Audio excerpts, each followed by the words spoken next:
Thanks for joining us. I'm Lorelei Shamayo.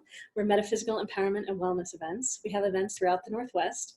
We interview our readers, healers, and vendors so you get a chance to know who we are before you meet us at a fair. I'm here today interviewing Kaya Charmak. Kaya, great to have you.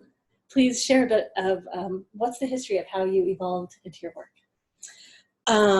So I was raised in a holistic environment, and I spent quite a bit of time trying to figure out how to be normal first. And then I got introduced to a healing model that spoke to me so much I wanted to bring it into my life regularly. And so I started studying something called Yuan method. And I did that actually. I studied with that for several years until I got my master's certification. During that time, I was also recovering from postpartum and how hard that was for me and feeling scared of the world. And I felt like I didn't know if I could hide out the way I wanted to hide out in the world. And so I decided that the best way that I could really serve in the world and be supportive and feel better about my safety somehow was helping people feel better in their lives and help them raise their vibration in a way that we all came together and could create a better world. So I realized one day that for me, the difference between the average person and the ascended masters or the masters in the world are that they have more moments every day of feeling loved and connected unconditionally. So how many more moments every day can I help you feel loved and connected unconditionally? Really is how this got started, or what my motivation became as it got bigger. And I actually never anticipated it becoming a business, but I had so much fun helping people that I got a word of mouth practice developed out of that. It's great. I forgot that you do Yuan method, and a lot of people probably don't know what that is. Can you say a bit more of what Yuan method is? What is Yuan method? Really, Cam Yuan is the founder of Yuan method, and he's a Shaolin Minister, and he's Chinese. He's also a chiropractor and a structural engineer. And he taught about your intuition.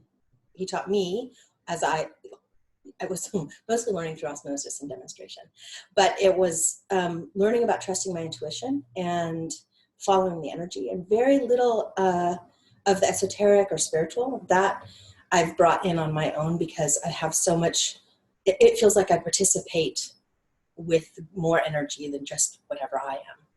And so that's come out of my training, or my experience, but my training doesn't include that.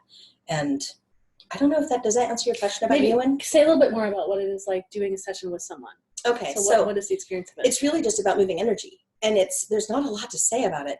I really felt when I started, like, I understand the need for smoke or mirrors or bells or whistles, because you're really just sitting and clearing energy. The intention of having something move, which is, I think, where the structural engineer aspect came from. And also, if you know anything about how Shaolin works, it's all in alignment with that. So you like a body structural engineer. Is that kind of what you... Actually, I don't know that he was a structural engineer from the body perspective. I think he was... It might be literally engineering. Yeah, engineering. Okay. I never thought about that, but I'm pretty sure it's actually engineering. Mm-hmm. So it doesn't look like very much, actually. There's a lot of things that happen. We call them corrections. I think sometimes some people feel that's condescending, but I think of it more like clearing. I use the word corrections often, but it's like correcting the energy from strong to weak. Yeah, it's like an alignment or something like that. Right, yeah. So one of the ways that it looks more, people have demonstrated it more, is through applied kinesiology, this muscle testing business. So testing what's weak and what's strong, and then with your intention, or my mom said, what's the difference between what you do and the power of prayer? And I said, I'm not asking, I'm trusting the universe or the divine that your greatest good is what's in alignment for you, and literally intending that, and things move. So do people typically come with a question, like when they come for a session? Or? I actually often do better with that. I don't know what other people do. That there's actually not probably that many compared to a lot of like Reiki. There's a lot more practitioners of Reiki than this. But I prefer questions. I prefer to talk like that. I have a lot of access to the Akashic records, and so I have a lot of information. And but I definitely get sessions where I don't actually get that information. People will talk to me and not tell me a lot because they don't want to tell me a lot, but they want to feel better. So it's not required. It's just my preference. It's great. So if people want to learn more about you online, where do they go? Withinovation.com. That's my website. Oh, and could you spell? Because I remember there's a... Oh, it's within ovation, not with innovation. So it's WITHION, ovation.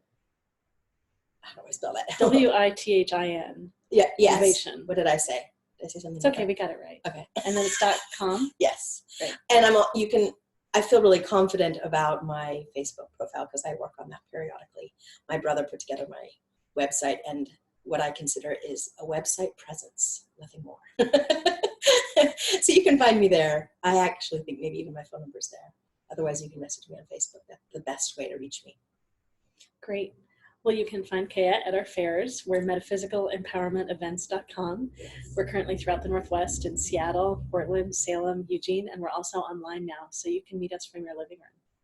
Yay! I'm learning about that tonight. Thanks so much, Kaya. Thank you very much, too.